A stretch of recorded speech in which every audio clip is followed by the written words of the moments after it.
মহানগৰী ধৰ্ষণ কাণ্ডৰ নতুন মূৰ চলন্ত বাহনত সংঘটিত হোৱা নাছিল কোনো ধৰ্ষণৰ ঘটনা ধৰ্ষণৰ বলি হোৱা নাছিল কিশোৰী স্পষ্ট কৰিলে ডিচিপিৰ মৃণাল ডেকাই পুৰামত্ত অৱস্থাত আছিল কিশোৰী দুগৰাকী ধৰ্ষণৰ বলি হোৱা নাছিল ধৰ্ষণৰ বলি হোৱা বুলি মাতৃগৰাকীয়ে দিছিল এজাহাৰ গাড়ীখনত আছিল 4 গৰাকী কিশোৰী আৰু 3জন যুৱক আৰু আটাইকেইজনে চাবলৈ গৈছিল ভৰলুৰ নতুন দলংখন মাতৃ এজাহাৰৰ ভিত্তিত 2 যুৱকক গ্ৰেপ্তাৰ কৰা হৈছিল মণ্ডল আলী আৰু ৰাজু আলীক জিম্মাত লৈ আৰক্ষীয়ে তদন্ত অব্যাহত ৰাখিছিল আৰু এতিয়াও পলাতক হৈ আছে ইনামুল আলী নামৰ আনজন অভিযুক্ত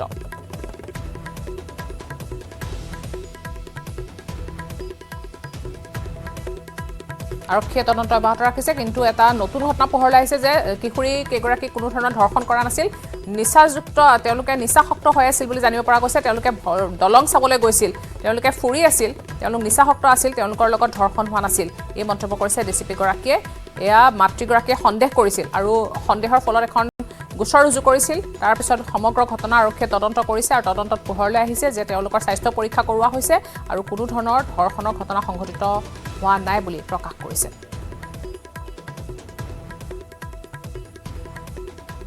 এখন হাতীগাঁৱৰে আপোনাৰ 4জনী ছোৱালী আৰু 3জন ল'ৰা এখন ইনোভা গাড়ী লৈ তেওঁলোকে হোলী খেলিবলৈ আৰু ফুৰিবলৈ গৈছিলে আৰু তাতে তেওঁলোকে অলপ নিচাসক্ত অৱস্থাটো আছিলে তাৰ পাছত হল কি তেওঁলোকে তাৰে এজনী ছোৱালী অলপমান নিচাটো বেছি হোৱাৰ কাৰণে সেই ছোৱালীজনীক নিচামুক্ত কৰিবৰ কাৰণে বাকি 3জনী ছোৱালী লাগি আছিল তেনেতে ঘৰৰ মানুহে গম পালে ঘৰৰ মানুহে গম পোৱাত প্ৰথমতে হাতীগাঁও থানাত জনালে তাৰ পাছত উডালবাকৰা আউটপোষ্টত মানে জনোৱা হ'ল তাৰ পৰা বাকি কামখিনি কৰা হ'ল যি ধৰণৰ আপোনাৰ গণধৰ্ষণ হৈছে বুলি কৈছে তেনেকুৱা ধৰণৰ কোনো গণধৰ্ষণ হোৱা নাই as per medical report doctor report আৰু তদন্তকালতো আমি গম পাইছো যে তেনেকুৱা কোনো ধৰ্ষণ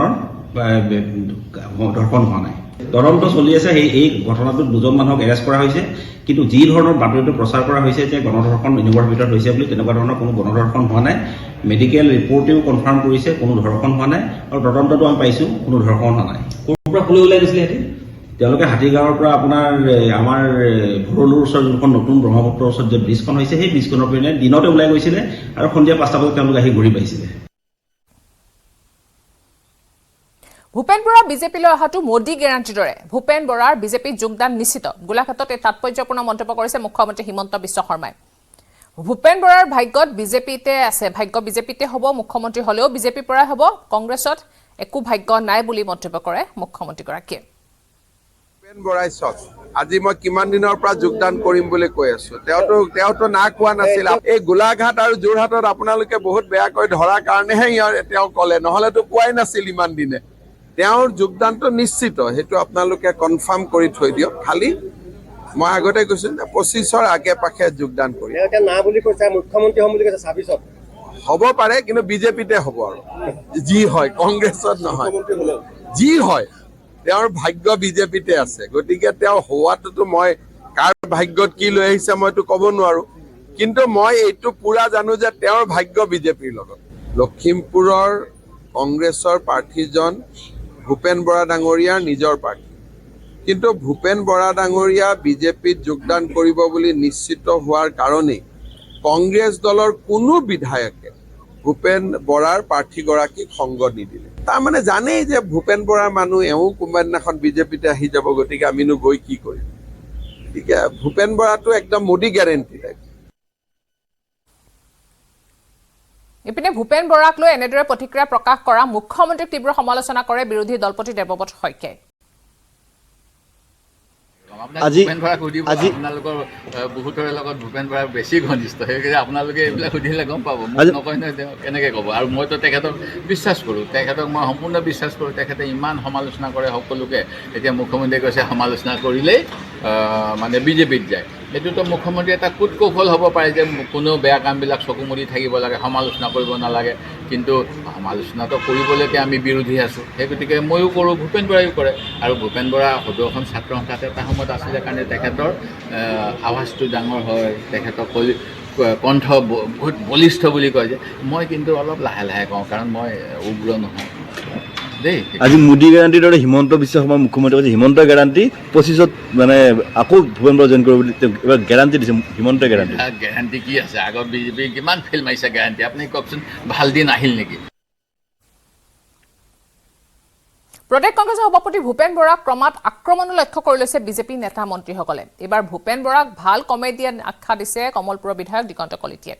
কলিতাই এনেদৰে আখ্যা কৰিছে বিজেপিয়ে ভূপেন বৰাক শ্ৰেষ্ঠ কমেডিয়ান উপাধি প্ৰদান কৰা বুলি কটাক্ষ কৰিছে বিধায়কগৰাকীয়ে। আনহাতে জাকিৰ হুছেইন চিকদাৰৰ মনটো বিজেপিৰ লগতে আছে বুলিও তাৎপৰ্যপূৰ্ণ মন্তব্য কৰিছে বিধায়কগৰাকীয়ে।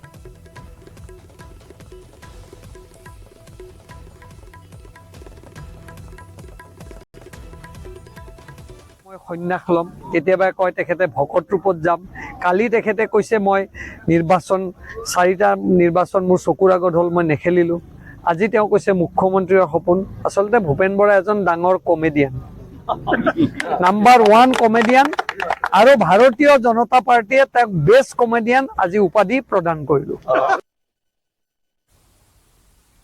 হিমন্ত বিশ্ব শৰ্মাৰ নহয় ভূপেন বৰাৰহে সলনি হ'ব ঠিকনা। এই মন্তব্য শিক্ষামন্ত্ৰী ৰনোজ পেগুৰ।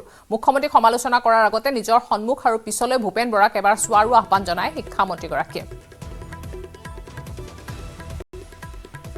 অকণমান তলফাললৈ চোৱা উচিত আৰু পিছফাললৈ চোৱা উচিত। পিছফাললৈ যদি চাই তেতিয়া দেখা পাব হয় মানুহ কংগ্ৰেছ দল ত্যাগ কৰি ভাৰতীয় জনতা পাৰ্টীত যোগ কৰিছে। ৰাজু চাহুৱেও বুলেট উপসভাপতি ৰাজু চাহুৱেও পদত্যাগ কৰিলে। গতিকে ঠিকনা ভূপেন বৰাৰহে সলনি হ'ব, আমাৰ ঠিকনা কাৰো সলনি নহয়।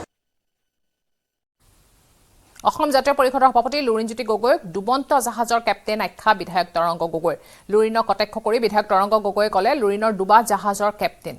যোৱা বিধানসভা নিৰ্বাচনত লুৰিণৰ নাও ডাঙৰকটীয়া আৰু দুলীয়াজানত দুবাৰকৈ ডুবিছে। গতিকে পুনৰ ডুবা নাৱৰ কেপ্টেইন এইবাৰো ডুবিবই আহিছে। ডুবা নাৱত ৰাইজে উঠিব নালাগে, কাৰণ লুৰিণৰ নাও আকৌ ডুবিব। সেয়েহে ডুবা নাৱৰ কেপ্টেইনৰ যাত্ৰী কোনেও হ'ব নিবিচাৰে। 70,000 কি তাৰ আধা ভোটটো লুৰিণজ্যোতি গগৈয়ে নাপায়, এনেদৰে মন্তব্য কৰে তৰংগ গগৈ। ভোটৰ বুলি কৈছে 07 কৰি দিয়ক, কাৰণ মই আকৌ কওঁ যে যোৱাবাৰ তেখেতে জয়ী হ'ম কৈ থাৰ্ড হ'ল, এবাৰ থাৰ্ডতকৈ পিছত একো নাই। সেইকাৰণে যোৱাবাৰ তেখেতে মানুহে গম পালে যে যোৱা মিছা কথা কৈছিলে, 1,90,00,000 মানুহ আহিব, ট্ৰাকে মানুহ আহিছে, কৈছে ক'ত গ'ল ট্ৰাকবিলাক, এতিয়ালৈ খোজকাঢ়িলেও চাগে সি পাই গ'লি হ'লে। সেইকাৰণে এইবিলাক এই কেপ্টেইন গগৈ, দুবাৰ জাহাজৰ কেপ্টেইন গগৈ, যি নাও যোৱাবাৰ ডুবিলে নাহৰকটীয়া টিংখাঙত, নাহৰকটীয়া আৰু দুলীয়াজানত যোৱাবাৰ লুৰিণজ্যোতি নাও ডুবি থৈছে। তেখেত নতুনকৈ অহা নাই, যোৱাবাৰ ডুবি থৈছে। এই দুবা নাৱৰ কেপ্টেইন আকৌ ডুবিব, যাতে মই ৰাইজক এটা আহ্বান কৰোঁ যাতে দুবা নাৱত উঠি ল'ব নালাগে, কাৰণ দুবা নাও হ'লে ডুবিবই। সেইকাৰণে দুবা নাৱত যেনে কোনো উঠিব নালাগে। লুৰিণজ্যোতি গগৈ দুবা নাৱৰ কেপ্টেইন। সেইকাৰণে মানুহে গম পায় 70,000 তাৰ আধাও নাপায় মানুহ। মই নাহৰকটীয়া সমষ্টি তাৰ স্পষ্ট কওঁ যে লুৰিণজ্যোতি গগৈ এবাৰ 70,000 আধাও নাপায়, আৰু দুবা নাৱত কোনো উঠিব নিবিচাৰে। মানুহে স্মাৰ্ট আজিকালি গম পায় যে দুবা নাৱৰ কেপ্টেইনৰ যাত্ৰী কোনো হ'ব নিবিচাৰে।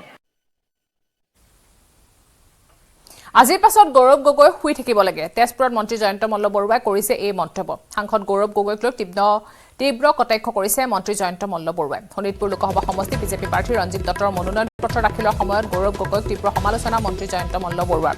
গৌৰৱ গগৈ নিৰ্বাচনত হাৰিব বুলি মন্তব্য কৰে জয়ন্ত মল্ল বৰুৱাই। লগতে BTRত হাগ্ৰামা মহিলাৰী কোনো ফেক্টৰী নহয় বুলিও কয়। কোকৰাঝাৰত UPLৰ প্ৰাৰ্থী জয়ন্ত বসুমতাৰী বিপুল ভোটত জয়ী হ'ব, সেয়া নিশ্চিত, এনেদৰে মন্তব্য কৰে জয়ন্ত মল্ল বৰুৱাই। আমাৰ মিত্ৰ দলৰ প্ৰাৰ্থী তপন গগৈ ডাঙৰীয়াৰ আজিৰ নমিনেশ্যনত 50,000তকৈ অধিক লোক আহিছে। 50,000 লোকে যেতিয়া নমিনেশ্যন দিবলৈ আহে আৰু সেই পৰিয়ালৰ মানুহবিলাকে যদি ভোট দিয়ে, তেতিয়াও বহু লাখ ভোটত জিকে। গতিকে এই সমীকৰণ ক্লিয়াৰ। আৰু আজিৰ পিছত আৰু গৌৰৱ গগৈ মোটামুটি শুই যাব পাৰে, আৰু এতিয়া আৰু গৌৰৱ গগৈ নিৰ্বাচনত ঘূৰি ফুৰি লাভ নাই। 50,000 মানুহে যেতিয়া নমিনেশ্যন দিব আহে, তাৰপিছত আৰু ইলেকশ্যন কি খেলিব। গতিকে আজিৰ তাৰিখত মই নাভাবোঁ যে সেই ধৰণৰ কিবা পৰিৱেশ আছে। আমাৰ মিত্ৰ দলৰ প্ৰাৰ্থী UPPLৰ জয়ন্ত বসুমতাৰী বিপুল মাৰ্জিনত জিকি আছে, আৰু তাত সেই ধৰণৰে পৰিৱেশ।